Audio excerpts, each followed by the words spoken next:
Bonjour à tous et à toutes, vous êtes sur Kingdom TV, voici le flash info du jour. Pour la loi de finances 2024, les cadres parlementaires s'approprient le contenu. Depuis ce lundi 23 octobre 2023, Grand Popo abrite un atelier de réflexion sur le projet de loi de finances 2024. Ce séminaire est organisé par l'unité d'analyse, de contrôle et l'évaluation du budget de l'État, UNACEB, avec l'appui de l'UNICEF au Bénin. Par rapport à la coopération politique entre la Chine et le Bénin, le PR reçoit une délégation du Parti communiste chinois. Les membres du bureau exécutif national du Parti Bloc républicain PR ont tenu une séance de travail avec une délégation du Parti communiste chinois PCC conduite par Junwei Wang dans les locaux du parti à Cotonou le mardi 24 octobre 2023. Cette rencontre a permis aux deux formations politiques de renforcer leur partenariat. Parlons sécurité, l'unité spéciale de police fluviale et maritime USPFM a réalisé un exploit le 15 octobre 2023. À la frontière maritime de Sémékraké, elle a mis la main sur des embarcations de fabrication artisanale contenant 137 sacs de cannabis.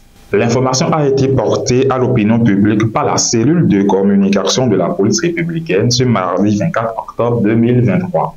Le secrétaire d'État à l'énergie Edouard Dahomey, après visite des infrastructures d'électrification et des projets énergétiques, est satisfait du niveau d'avancement des travaux. Ayant entrepris depuis lundi 23 octobre 2023 une tournée sur les différents chantiers, projets en infrastructure en cours de réalisation dans le secteur de l'énergie, afin de voir leur niveau d'avancement. La dernière étape de cette tournée, qui a conduit Edouard Dahomey et sa délégation à Ouida, a été marquée par un sentiment de satisfaction générale de l'autorité. Au sein d'une institution de la République s'observe la brouille. L'ambiance n'est pas au beau-fixe à la Commission béninoise des droits de l'homme CBDH. À la faveur d'une assemblée générale organisée le lundi 23 octobre 2023 par 8 commissaires sur les 10 que compte l'institution, il a été annoncé la révocation du président Isidore Kakouchichi. Dans la commune d'Abomey-Calavi, la gestion faite de l'administration communale par la secrétaire exécutive n'est pas du goût des travailleurs de cette municipalité.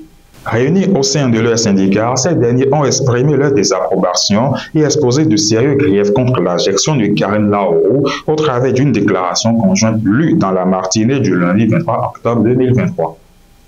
Pour la deuxième édition de la formation triptyque au métier du cinéma, Canal+ et Waniayo renforcent les capacités des stagiaires. Il faut noter que ces derniers poursuivent leur collaboration pour le bonheur des amoureux des métiers du cinéma. Dans le cadre de la deuxième édition de la formation triptyque, 10 jours de formation de capacité sont organisés du 16 au 28 octobre 2023 avec des apports théoriques et pratiques. Le lancement officiel a été fait à Cotonou le 21 octobre 2023. Dans le cadre de la lutte efficace et durable contre le changement climatique, le Bénin a mis en place un système de gestion des données environnementales. Une communication a été animée à cet effet par l'expert national retenu pour le projet le vendredi 20 octobre 2023 à Cotonou, en présence des acteurs impliqués dans le processus. Actualité sport hors de nos frontières, le samedi 28 octobre 2023 au Stade de France va se jouer la finale de l'édition 2023 de la Coupe du monde de rugby. Elle mettra aux prises les Springboks de l'Afrique du Sud et les All Blacks de la Nouvelle-Zélande. Ce sera un remake de celle de 1995 remportée par les Sud-Africains.